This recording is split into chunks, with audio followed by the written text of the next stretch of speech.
Il était une fois l'Union européenne, dont l'histoire débute en fait en Suisse. Et oui, c'est bien en Suisse que tout a commencé quand Winston Churchill se rend à Zurich en 1946 pour appeler l'Europe à s'unir au lendemain de la guerre et fonder les États-Unis d'Europe. Ce jour-là, de nombreux mouvements européens et fédéralistes sont également présents. C'est d'ailleurs à Bâle que l'un des premiers mouvements européens est né en 1934, le Europa Union Suisse, qui deviendra par la suite le nouveau mouvement européen suisse.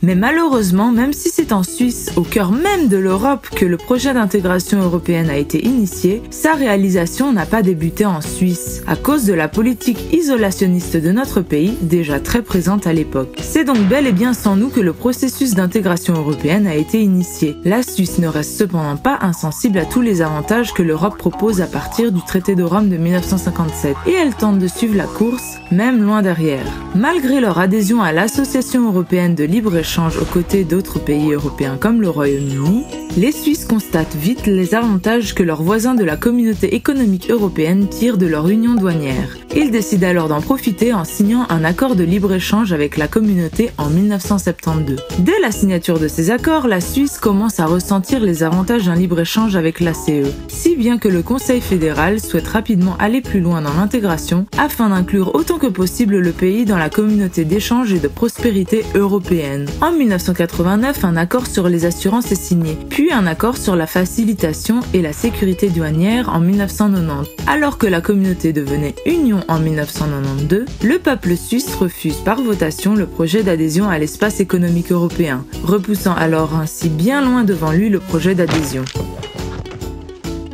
Malgré le refus de l'EE, il reste essentiel à la Suisse de s'associer à l'Union pour l'intérêt de son propre développement. La Suisse débute alors immédiatement des négociations avec l'UE pour signer des accords bilatéraux dans les domaines qui lui importent le plus. Après 7 ans de négociations, les premiers accords bilatéraux sont signés en 1999 et entrent en application dès 2002, permettant à la Suisse de mieux intégrer le marché unique européen de plus de 500 millions de consommateurs. En échange, la Suisse accepte le principe fondamental de l'UE, la libre circulation des personnes. Les Suisses peuvent désormais s'établir librement en Europe et les Européens en Suisse. 2 ans après la signature des bilatérales 1, le peuple suisse accepte de nouveaux accords, les bilatérales 2 en 2004, qui fait notamment entrer la Suisse dans l'espace Schengen. Tout de suite après la signature du paquet d'accords bilatéraux 2 en 2004, l'Europe s'élargit aux pays de l'Europe de l'Est, pays auxquels les Suisses étendent la libre circulation en 2006. En 2009, c'est au tour de la Bulgarie et de la Roumanie.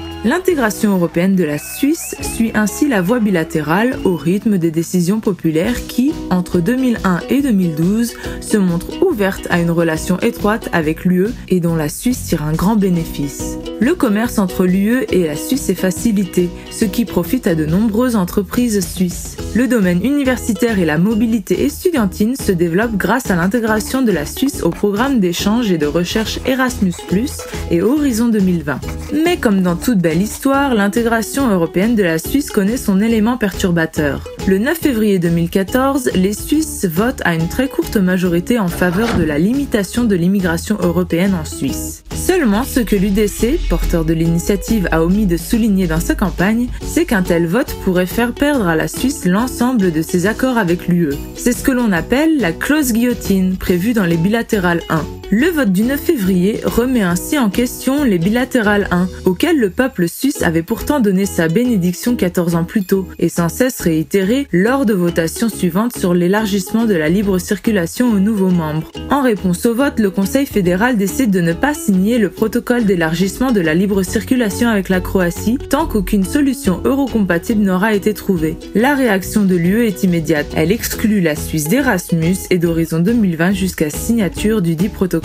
Les universités et le monde des affaires suisses se révoltent et appellent à résoudre plus vite cette situation d'instabilité pour maintenir de bonnes relations avec l'UE et pérenniser le développement suisse. Le message est entendu puisque, en cette même année 2014, le peuple suisse se prononce massivement contre l'initiative EcoPop qui visait à restreindre encore davantage l'immigration et aurait définitivement détruit nos relations avec l'UE, ce que le peuple ne souhaite en aucun cas. Parallèlement, côté suisse, de nombreuses propositions sont faites pour la mise en œuvre de l'initiative, tandis que l'UE reste claire, pas d'accès au marché intérieur sans libre circulation des personnes. Enfin, après presque 3 ans de discussion, le Parlement se prononce finalement fin 2016 en faveur d'une mise en œuvre minimale et donc eurocompatible. Mais si la quadrature du cercle semble enfin résolue, il est crucial que le peuple puisse tôt ou tard clarifier sa volonté. Souhaite-t-il oui ou non conserver la libre circulation des personnes, sans oublier le fait que les négociations sur la signature d'un accord cadre, les fameuses questions institutionnelles, sont toujours en cours entre la Suisse et l'UE.